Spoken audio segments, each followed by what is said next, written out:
কপালে নেই কি ঠকঠকালে হবে কি, কথাটা আমার ক্ষেত্রে যেন একদমই সত্যি, জানো তো। তো ব্লগটা দেখতে থাকো, আশা করি তোমাদের সবটা ক্লিয়ার করতে পারবো। হ্যালো বন্ধুরা, good morning, welcome back to the channel SSK blog. সবাই কেমন আছো? আশা করছি যে যেখানে রয়েছো খুব ভালো রয়েছো। আমার একটা নতুন ব্লগে আমি সঙ্গীতা তোমাদেরকে জানাচ্ছি অনেক অনেক স্বাগত। সকাল সকাল বাসি কাজটা দিয়ে ব্লগটা শুরু করলাম। আর এই তো ঘরদুয়ার ঝাড় দিয়ে, ঘরদুয়ার বলতে ওই শুধু রান্নাঘরটাই ঝাড় দেওয়া হয়েছে, দিয়ে কিন্তু এই তো ওভেনটা পরিষ্কার করে তাড়াতাড়ি করে রান্নাটা চাপিয়ে দেব। সকালের বাসি কাজ বলতে প্রত্যেক দিন আমার ওই রান্নাঘরটা ঝাড় দিয়ে আগে আমি কাপড়টা পাল্টে নিই, এটাই হলো আমার বাসি কাজ। আর তারপরে ওভেনটা পরিষ্কার করে ডাইরেক্ট রান্নাটা বসিয়ে দিই। আর ওই ঘরে যেহেতু ওরা ঘুমোয়, তো সেই কারণে ওই ঘরে তেমন কোনো কাজই করি না, ওরা উঠলে তারপরেই করি আর কি। কারণ ছাদটায় না এত আলো, আর দরজাটা খুললে পুরো ঘরটাই আলো হয়ে যাবে আর মাম্মামও উঠে যাবে, তো সেই কারণে ওই ঘরের কোনো কাজই করা হয় না। শুধুমাত্র আমি রান্নাঘরে চলে আসি কাপড়টা চেঞ্জ করে। আর আজকে ভাবছি একটু ডাল করব, আর ওই শুকনো শুকনো করে ভেন্ডিটা করব। ভেন্ডির ঝোলটা আবার তোমার দাদাভাই খেতে চায় না, আর আমারও খুব একটা ভালো লাগে না। তো ভেন্ডি আনলে এখন ওরকমভাবেই করি, মা ওরকমভাবে করে, মার কাছ থেকে জেনে নিয়েছি। আর ওটা জানার পর থেকে না আমি কিন্তু ওভাবেই ভেন্ডিটা বানাই। তোমরা যদি চাও তাহলে আমি চেষ্টা করব রেসিপিটা দেওয়ার জন্য।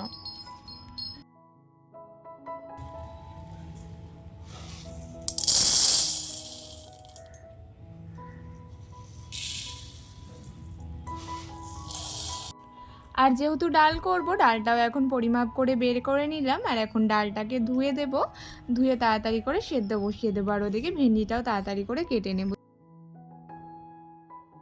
আর আমার মানি প্ল্যান্ট গাছটা দেখো তড়িয়ে বাড়ছে, ওই বালতিতেই এত সুন্দর হচ্ছে যে বালতি থেকে আর অন্য জায়গায় সরানোর ইচ্ছেই করছে না। মনে হচ্ছে অন্য জায়গায় রাখলে যদি না বাড়ে ঠিক মতো, তো সেই কারণে সেই ভয়ে ভয়। তবে ওটার একটা ব্যবস্থা তো করতেই হবে, অনেক দিন ধরেই বলা হচ্ছে, যদিও করাটা আর তেমনভাবে হচ্ছে না। তবে দেখি করব খুব শিগগিরই আর কি। ইচ্ছে আছে ওটাকে আর্ধেক করে না এক টুকরো জলে আর এক টুকরো মাটিতে লাগানো, তো দেখা যাক কবে করি, করলে তো অবশ্যই শেয়ার করব। আর এদিকে দেখো ভেন্ডিটা কেটে নিচ্ছি আমি, ওই যে মাঝখান দিয়ে বেশি ছোট ছোট করা যাবে না, হালকা একটু মিডিয়াম সাইজই রাখতে হবে কিন্তু।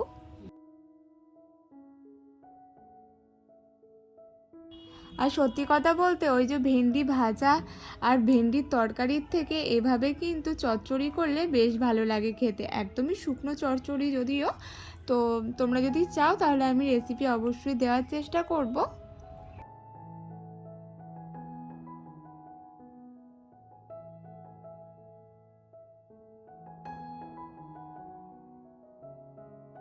আর এই রান্নাঘরটা দেখছো ধীরে ধীরে একদম ভরেই যাচ্ছে, কিছু করার নেই। এই বাক্সগুলোও তো 1 বছর করে রেখে দিতে হবে, তার আগে তো ফেলাও যাবে না, কিছু করাও যাবে না।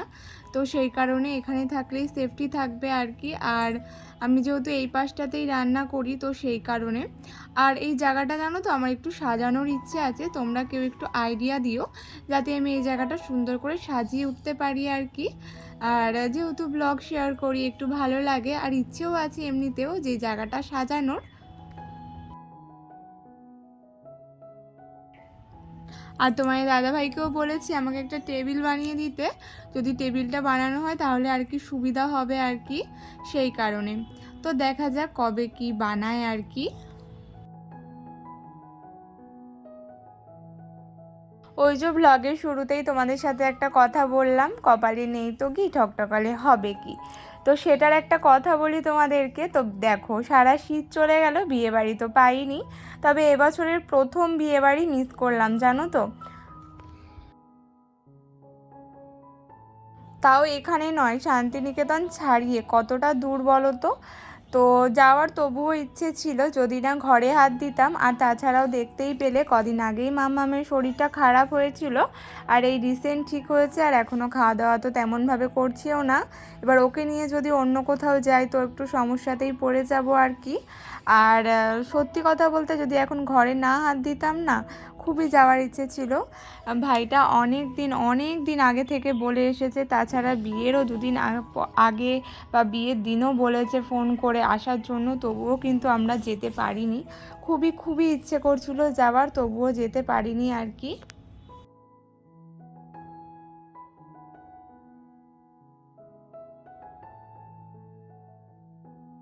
আর খুব অল্প দিনের পরিচয়ে তোমার দাদাভাইয়ের সাথে খুব ভালো একটা বন্ড তৈরি হয়, আর সেই থ্রুতেই কিন্তু নেমন্তন্নটা করা। খুব ইচ্ছে ছিল যাতে আমরা যাই, আর আমাদেরও সত্যি কথা বলতে খুবই ইচ্ছে ছিল যে সেখানে যাওয়ার। তবে কি বলো তো, ওই যে যাওয়া হয়নি, কপালেই নেই তো কি আর যাবো, তাই না? আর দুপুরের দিকটা এখানে বেশ ঝড় উঠেছিল, দেখতেই পারছো, যদিও ব্লগটা একটু স্লো করা আছে এই জায়গাটায়। তো ওটাই আর কি, কপালে নেই, সেই কারণে যাওয়া হয়নি। আর যাওয়ার সত্যি কথা বলতে খুবই ইচ্ছে ছিল, তবুও যেতে আর পারলাম কই। তবে ইচ্ছে আছে, এখন যেতে পারলাম না তো কি হয়েছে, ঘরদোর হয়ে গেলে অবশ্যই যাওয়ার। তবে অনেক জায়গারই যাওয়ার কথা আছে, এই কিছুর কারণে আমরা কিন্তু যেতে পারছি না। তবে ওই যে ঘরটা একবার হতে দাও, তারপরে তো সব জায়গায় ঘোরা হবে।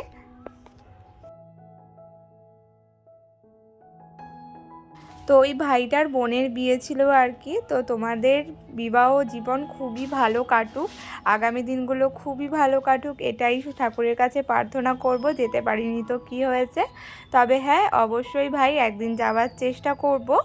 আর এদিকে দেখো সন্ধেবেলা চা করে নিচ্ছিলাম, আসলে আজকে প্রায় অনেকক্ষণ ধরেই কাজ হবে, প্রায় রাত জুড়ে।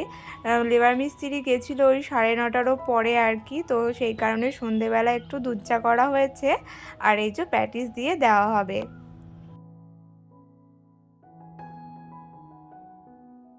আর আজকে জানো তো, ওই আমাদের রান্নাঘরটা রঙও করা হয়েছে। তো চলো তোমাদের সাথে একটু শেয়ার করি, তোমরা জানিও কেমন লাগছে আর কিরকম ছিল এই জায়গাটা, তাই না?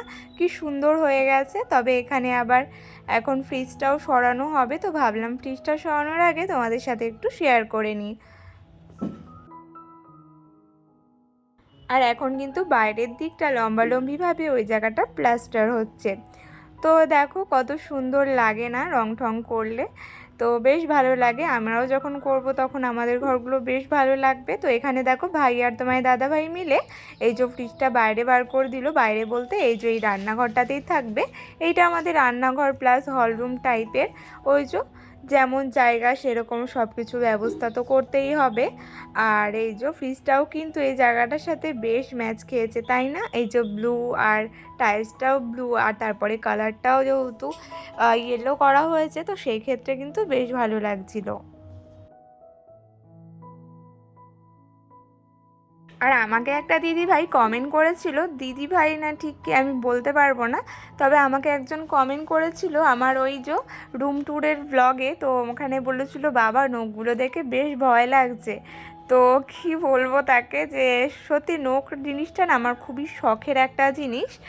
আর উনি আমাকে নখগুলো দেখে বলছিল যে না, নখগুলো দেখে তার ভয় লাগছিল। তো দিদিভাই বা দাদাভাই কিছু করার নেই আর কি। তো নখগুলো তো শখেরই, ওই যে মাম্মাম ছোট ছিল যখন আরও, তখন আর রাখতাম না। তারপরে কিন্তু আবার এই যে এখন বড় করি, মাঝে মাঝে আবার কেটেও দিই আর কি। আর এখন হলো ওই যে রাত্রি 9টা 9:30 বাজে, এখন আমি বসেছি এগুলো বানাতে আর কি। এগুলো কি বলো তো, এগুলো দিয়ে আমি রুম ডেকোরেশন করব, বেশ অনেক কিছু জিনিস বানিয়ে একবারে তোমাদের সাথে শেয়ার করব। সেই কারণে তোমার দাদাভাই বলছিল এগুলো শর্টসের মাধ্যমে দেওয়ার, তবে চেষ্টা করব। এইটা তো হলো না, তবে অন্য কিছু বানালে অবশ্যই তোমাদের সাথে শেয়ার করার চেষ্টা করব। তো আমার বেশ ভালো লাগে হ্যান্ডমেড জিনিস দিয়ে ঘর সাজাতে। তো এই তো দেখো টুকটুক করে সব কিছু করার চেষ্টা তো করছি তোমাদের সাথে। আর আমার এই ব্লগগুলো তোমাদের কেমন লাগছে তোমরা কিন্তু অবশ্যই কমেন্ট করে জানিও আর কি। কারণ ওই যে বললাম, তোমাদের একটা কমেন্ট অনেকটাই মোটিভেট করে আর কি নেক্সট ভিডিও দেওয়ার জন্য। তো লেখাগুলো কেমন হয়েছে অবশ্যই কিন্তু বলো। এই ফটোটা আগের বছর পুজোর, জানো তো, মাম্মাম আর আমি সেম সেম ড্রেস পরে এই ফটোটা তুলেছিলাম, তো পেলাম খুঁজে, তাই ভাবলাম একটু শেয়ার করি। তো হ্যালো বন্ধুরা, ব্লগটা শেষ করতে এলাম। আমার ব্লগগুলো তোমাদের কেমন লাগছে অবশ্যই কিন্তু কমেন্ট করে বলো। আর যারা আমার চ্যানেলে নতুন আসছো বা নতুন ভিজিট করছো, আমাকে প্রথমবার দেখছো, যদি আমার ব্লগগুলো তোমাদের এতটুকু ভালো লেগে থাকে বা আমাকে ভালো লেগে থাকে, তাহলে অবশ্যই কিন্তু চ্যানেলটাকে সাবস্ক্রাইব করো। আর যদি ব্লগের মধ্যে কোথাও কোনো ভুল ত্রুটি কিছু দেখে থাকো, তাহলে অবশ্যই সেটা কমেন্ট করো, আমি সেটাকে চেঞ্জ করার চেষ্টা করব। মামামও রয়েছে আর কি। তো যাই হোক, এই তো ব্লগটা শেষ করতে এলাম। ব্লাউজও আবারও বললাম, ওই লেখাগুলো কি বলো তো, সব কটা মানে সামনে থাকলে না নিজেরই ভালো লাগবে, অমন টাইপেরই কিছু লেখার চেষ্টা করেছি। আর কিছু কিছু জিনিস বানাচ্ছি, খুব শিগগিরই সেরকম ভিডিও তোমাদের সাথে শেয়ার করব। তো ওটা না হয় তোমাদের সাথে সারপ্রাইজই থাক আর কি। তো চলো, ব্লগটা আর বেশি বড় করছি না। সবাই ভালো থেকো, দেখা হবে আগামীকাল নতুন একটা ভিডিওর সাথে। ততক্ষণ টাটা।